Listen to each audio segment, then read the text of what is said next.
Hello and welcome back to Off the Crossbar podcast with myself, Regan Wall. So today we are just going to have a look back at the Champions League action that we had on Wednesday night and Tuesday night, and we're obviously going to start with the big clash that happened on Wednesday evening between Paris Saint-Germain and Manchester City.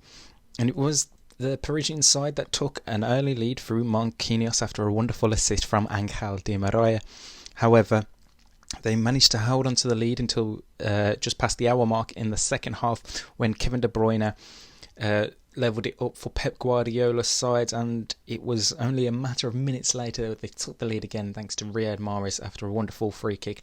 Questions about it from the PSG wall, but you can't take any credit off Mahrez for that great free kick. And then 6-7 minutes later, it all went wrong again for PSG. They got Idrissa Gana Gueye sent off, and it means he will obviously miss the return semi-leg, and it put even more pressure on that PSG, who had to go more defensive then after that sending off, and that's why they had to sacrifice Di Maria late on and ultimately lose that game. Credit to Pep Guardiola's side, they got the result, got the two important away goals.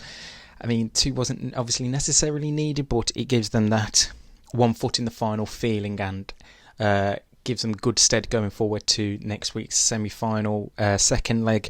And you got to say, they absolutely did the work. They managed to keep Kylian Mbappe quiet for the first time, and they did a really good job at it. So I think that was his first match in a long time that he hasn't had a single shot on target, and it was absolutely phenomenal stuff from Pep Guardiola's side, defensively, tactically, and then when they could attack going forward, got all the stuff they needed to do, and obviously got the two goals to see them have the upper hand going into that second leg.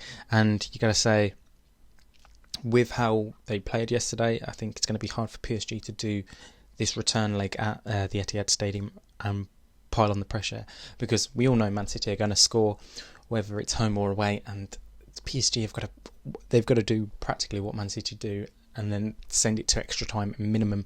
So if the result's the same, vice versa, so PSG win 2-1 at the Etihad, then it will go to extra time and potentially penalties, where anything else more in favour of City and not for PSG, then Pep Guardiola's side will make it to the final for the first time in the club's history, which obviously will be good for them and good for English football. However, PSG will want to stop that route, and hopefully they can do next weekend.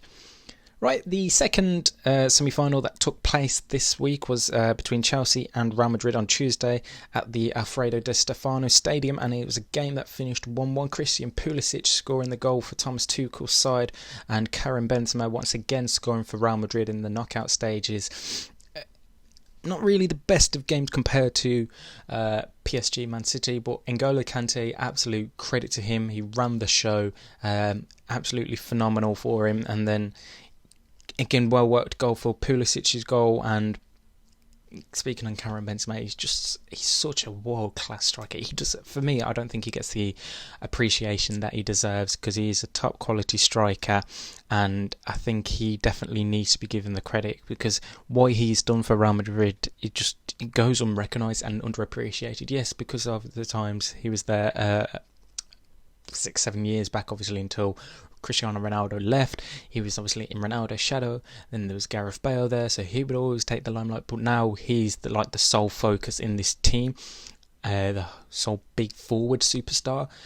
I think he's slowly starting to get the credit he deserves for what he does, and yeah, it's thoroughly deserved for the Frenchman. It's going to be an interesting second leg when it comes around.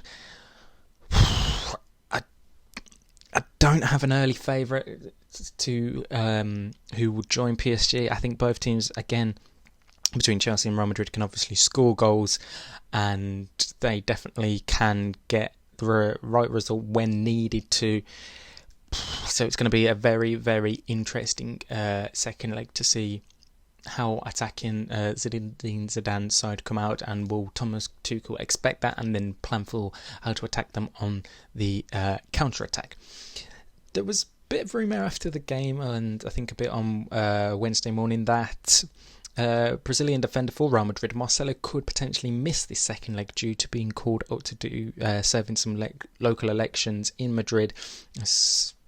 serve, I think, like to verify people coming in. Whatever, that's irrelevant. But surely, I don't know what the ruling is for that in Spain, but surely the priorities are the Champions League second leg tie against Chelsea rather than doing the selection. So I don't know how much truth that is in there, but it's definitely one to keep an eye out, because obviously he will be a big miss for Real Madrid should he not be able to play in this second leg. But yeah, it's definitely going to be an eye-opener next week where you can watch the second legs. Obviously, Man City PSG will be the first game on Tuesday evening at 8 o'clock UK time, and the following evening Chelsea versus Real Madrid, again 8 o'clock UK time. So make sure you check your local listings for that. Right, make sure you like, comment and subscribe, and we'll be back tomorrow with our Premier League preview and any other talking points from around the world of football. Until then, make sure you like, comment and subscribe, and we'll see you soon.